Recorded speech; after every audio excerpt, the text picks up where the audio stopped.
O Major-General José Arno Moreira já aqui está connosco. Começa agora mais um Domínio da Guerra. Bom dia, General. Olá a todos. Bem-vindo. Olá. Esta manhã estamos em direto no YouTube e Facebook, na rádio. Este episódio vai passar depois da síntese das 2h30. Claro, tem sempre a hipótese de nos ouvir em podcast. General, faz precisamente hoje uma semana que foram disparados pela Ucrânia 2 mísseis de cruzeiro que atingiram e destruíram parte do quartel-general da frota do Mar Negro, em Sebastopol. Como é que um edifício tão simbólico e um alvo militar, naturalmente óbvio, se mostrou tão vulnerável? E depois disto ainda seguiu aquela discussão sobre se o almirante Sokolov, comandante da frota, teria ou não sido atingido. É verdade. Este foi provavelmente de todos os ataques conduzidos pelas forças ucranianas até ao momento o mais simbólico. Na verdade, aquele edifício é um edifício majestoso, até imperial, muito bem localizado e, portanto, traz consigo também associado o simbolismo da importância que é dada pela Federação Russa à sua frota do Mar Negro. Traduz tudo isso. E ao atingir aquilo que é o quartel-general desta força, a Ucrânia está certamente a dar um ou dois sinais. O primeiro sinal é o da vontade. Esse é um sinal importante. O sinal de que está disponível, que está disposta a reconquistar a Crimeia. E o segundo é a da capacidade, que tem capacidade de atingir mesmo os alvos mais importantes disponíveis dentro da Crimeia. Bom, este ataque merece-me 4 observações. A primeira é que aquele quartel-general é um alvo absolutamente legítimo. Legítimo porque os quartéis-generais são locais de onde se exerce o comando e onde se faz o planeamento das operações e, portanto, não há dúvida nenhuma que, do ponto de vista legal da guerra, aquele quartel-general podia ser atingido como foi atingido. A segunda observação tem mais a ver com o aspecto de uma certa surpresa. Então, será que um quartel com esta visibilidade, esta localização, estaria a ser utilizado em permanência para reuniões do almirante com o seu Estado-Maior? Isto é que já parece mais estranho e difícil de perceber, não é? Que um alvo destes, com esta dimensão, pudesse estar a ser utilizado correntemente para planeamento, para reuniões, para ações de comando em pleno conflito, não é? Bom, na verdade, o facto de este ataque teve uma característica, foi feito durante o dia. O que nos leva a crer que os informadores ucranianos teriam certamente recolhido indícios de que estariam a decorrer reuniões no edifício. E é por isso que ele foi atacado durante o dia e não como é normal, muitas vezes normal nestes casos, durante a noite. Portanto, a intenção não foi apenas destruir o edifício, foi o de eliminar um conjunto de comandos e do Estado-Maior da NATO que estariam eventualmente reunidos. Depois, a terceira observação tem a ver com o facto de a guerra o planeamento da guerra necessitar de um conjunto de ações sucessivas para se atingir um objetivo na profundidade. Isto é, os ucranianos não decidiram pura e simplesmente vamos enviar 2 mísseis de cruzeiro sobre este edifício. Não, isto resulta de um conjunto de ações que nós temos vindo a assistir ao longo das últimas semanas e que passaram pela utilização de forças de operações especiais para alvos muito específicos, que passaram pela eliminação dos meios de vigilância e de alerta que estavam nas tais plataformas petrolíferas, na eliminação de pelo menos parte das baterias S-400 que protegiam a Crimeia e, portanto, isto foi trabalhado ao longo do tempo para ter este resultado. Provavelmente, se não tivesse havido este trabalho anterior de planeamento, mas também de execução, provavelmente não estariam reunidas as condições para que um ataque destes tivesse sucesso. A quarta observação tem a ver com o seguinte. Eu ontem estive a olhar para o mapa para ver a localização dentro da cidade, de onde é que fica exatamente este quartel-general. Este quartel-general fica, enfim, naquilo que eu diria que é a zona nobre da cidade e fica a poucas centenas de metros do local onde está o porto militar de Sebastopol, com toda toda a frota do Mar Negro ali. Isto é, se os ucranianos tivessem querido afundar a frota do Mar Negro, era um bocadinho umas centenas de metros mais para o lado, não é? E, portanto, isto significa que os ucranianos conseguiram, entretanto, obter um conjunto de capacidades muito grandes sobre Sebastopol. E a frota do Mar Negro é certamente um dos grandes objetivos, a sua eliminação, ou pelo menos a redução da sua capacidade de operação no Mar Negro, um dos grandes objetivos da Ucrânia. Depois há a questão da gestão mediática, mas afinal o general-almirante Sokolov, o que é que aconteceu ao almirante Sokolov? Porque logo a seguir ao ataque, houve um silêncio por parte de Putin. Putin não disse nada sobre este ataque. Aliás, os meios de comunicação social na Federação Russa estiveram bastante ausentes desta questão. E fizeram aparecer, pouco tempo depois, uma imagem de uma reunião de Shoigu com as estruturas militares, em que aparecia no vídeo o almirante Sokolov. Só que o almirante aparecia sem mexer os olhos, nunca se mexeu durante o vídeo todo e não disse nada. E, claro, logo nas redes sociais começou a dizer: o homem nem vivo está, colocaram-no ali para aparecer na imagem. Bom, com base destas coisas, 2 dias depois apareceu um vídeo em que ele aparece a falar.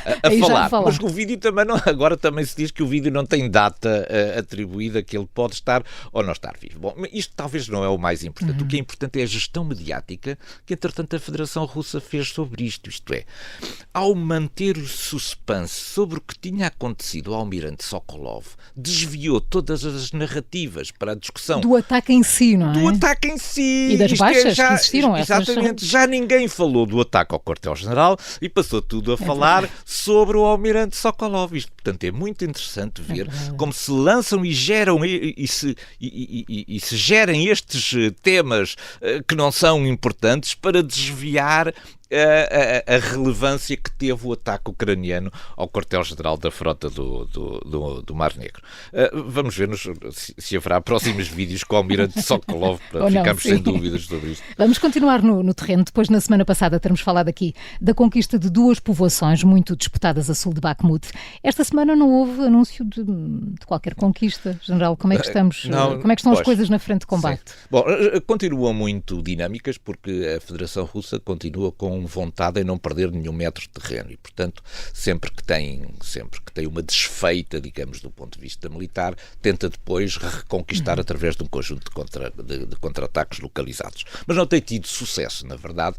Cada vez que a Ucrânia tem conquistado um ponto importante, ou uma aldeia, ou uma povoação, a Federação Russa não tem mostrado capacidade de a reconquistar.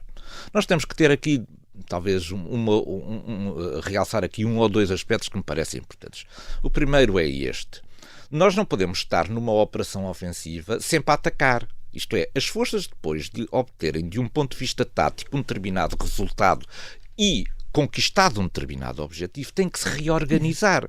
Isto é preciso fazer uma pausa operacional nesse local para que as forças possam reorganizar, possam evacuar os feridos que têm, tenham capacidade de se tornar a rearmar, possam receber eventualmente reforços, etc., para continuar a operação. Portanto, isto não é um rolo compressor. Sim, não é como nos filmes, não é sempre a andar. Não é sempre a andar. E, portanto, para não tornarem a perder o terreno que conquistaram, têm que parar e reorganizar esse terreno e organizar a sua defesa, porque sabem que a Federação Russa vai realizar um contra-ataque depois sobre esse terreno. É por isso que isto não é sempre em contínuo. Isto precisa de pausas operacionais também para estes momentos de natureza tática. Mas, por outro lado, porque ela está a atacar, na verdade, em 2 frentes dentro desta grande bolsa que vem de Orikiv, uma em relação a Nova Prokopivka e a outra em relação a Verbov. Verbov é uma povoação relativamente importante que está num dos flancos do ataque. E, portanto, estes ataques que a Ucrânia está a conduzir para sul, estão a expor também os seus flancos. E, portanto, esta bolsa que é conquistada tem que ser alargada para que as ameaças estejam longe daquilo que são os flancos. É por isso que ela, umas vezes, tem mais progressos no ataque para sul, outras vezes tem que reorganizar a sul para expandir esta bolsa por forma a garantir a segurança dos flancos. Está a correr de acordo com o normal daquilo que são os procedimentos táticos deste tipo de operações. Entretanto, Viktor Orbán, o primeiro-ministro há mais tempo neste cargo da União Europeia, disse que esta semana, enquanto membro dos 27 e da NATO, não vai apoiar a Ucrânia enquanto esta não proteger os direitos étnicos da minoria húngara. General Arno Moreira, isto soa um bocadinho à argumentação de Putin sobre o Donbass, não soa?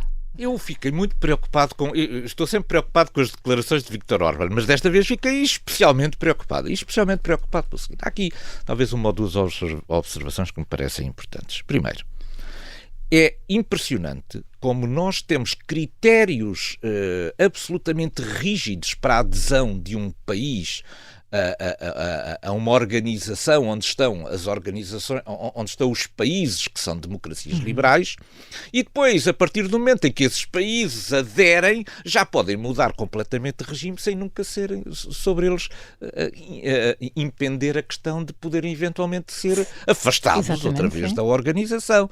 Pois nós criámos este conjunto de organizações, a NATO também é a mesma coisa, a União Europeia é assim, temos uns critérios muito apertados para a adesão, mas depois dos países estarem do lado dentro, não apenas deixam de respeitar aquilo que são os princípios normais das democracias liberais e que lhes permitiram aceder, como mais grave do que isso, utilizam o seu poder de veto dentro dessas organizações para impedir que outros que cumprem os critérios das democracias liberais possam entrar.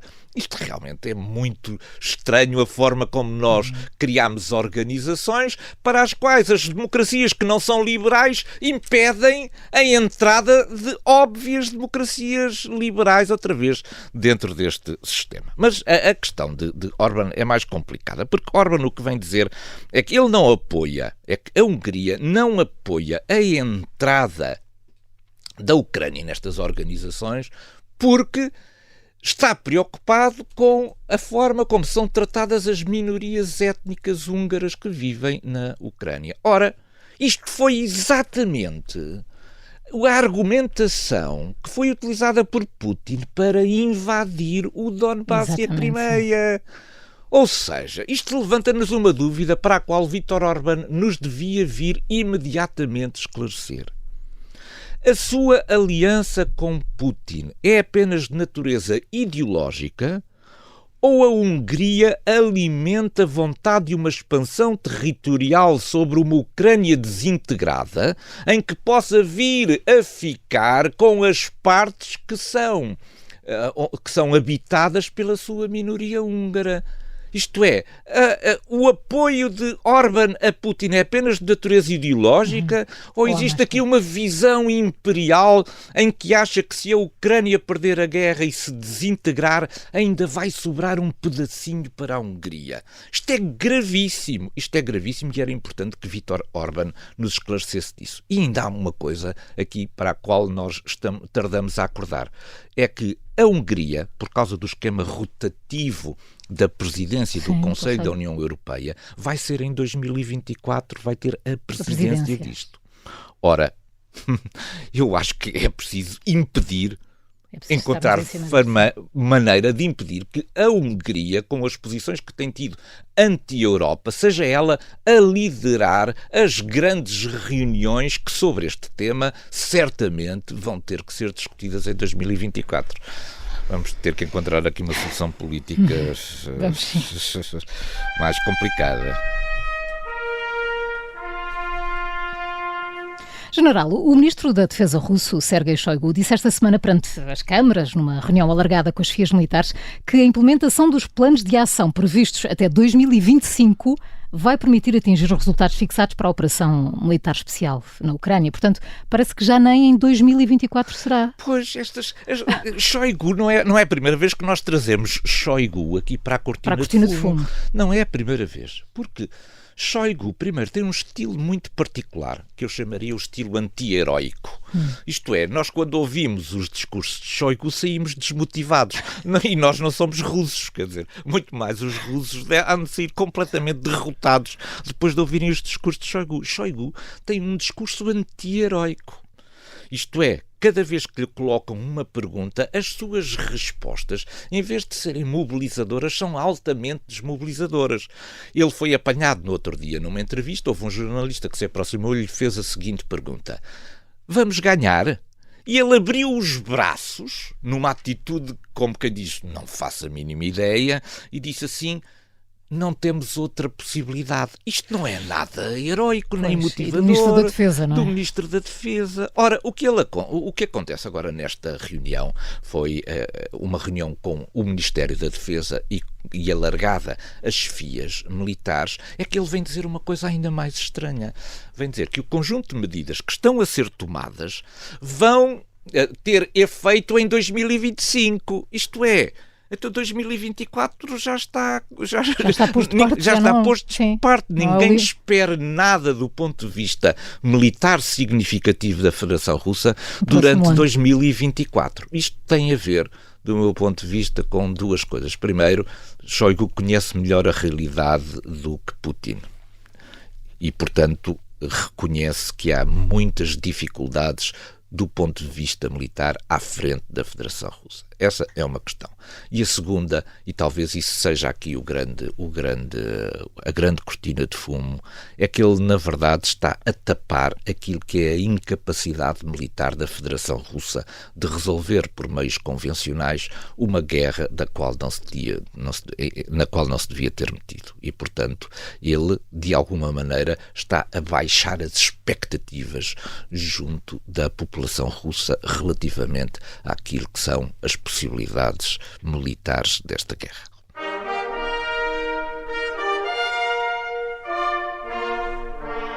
Esta semana temos no nosso ponto de mira Ramzan Kadyrov, o líder checheno que parece beneficiar de uma enorme impunidade. Até Peskov se recusou a comentar as últimas da família Kadyrov, em que um dos filhos é filmado a bater numa pessoa indefesa que aguarda julgamento, e o pai publica o vídeo com muito orgulho, como se fossem os primeiros passos de uma criança. Não é? Exatamente.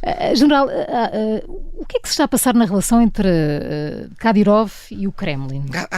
Há aqui duas questões que são muito interessantes. A primeiro lugar é porque neste momento também se discute se Kadyrov está ou não está internado num hospital em Moscovo, e se o último vídeo em que Kadyrov aparece a falar com Putin, se na verdade foi filmado também recentemente, ou é uma tentativa de Moscovo de mostrar que Kadyrov... Sim, tem-se falado muito sobre o estado de saúde de Kadyrov.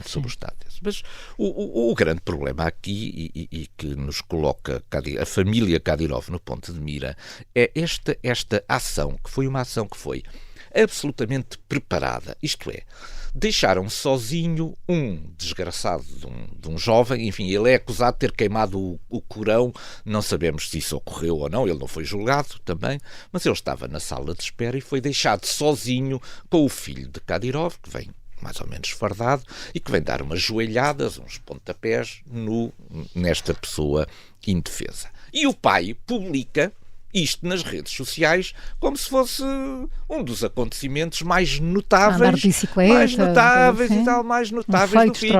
Um feito extraordinário do filho, aparentemente tem 15 anos, que vai bater numa pessoa indefesa e publica isto nas redes sociais. É claro que isto, mesmo para os estándares da Federação Russa, foi um escândalo. E houve muita gente que chamou a atenção para o facto de o homem ainda não ter sido julgado nem condenado, ninguém tem que exercer sobre ele um conjunto de represálias de natureza física com aquela violência. O próprio Peskov ficou sem saber o que dizer sobre isto, porque não queria atacar a família Kadyrov e dispensou, digamos, chutou para canto esta questão. Mas isto revela aqui um ponto que a mim me parece absolutamente fundamental. Aliás, dois pontos. O primeiro é a tolerância que existe na Rússia para o emprego da violência. Isto é, a violência, a força é um sinal admirado pela generalidade da população, que vê no emprego da força a solução para os seus problemas. Este é um problema que me parece transversal à sociedade russa. E o segundo tem a ver com a grande impunidade que Putin e o seu regime atribuiu ao líder checheno. Ele pode fazer tudo, a família pode fazer tudo, que ele continua a publicar vídeos em que recebe Kadyrov com a maior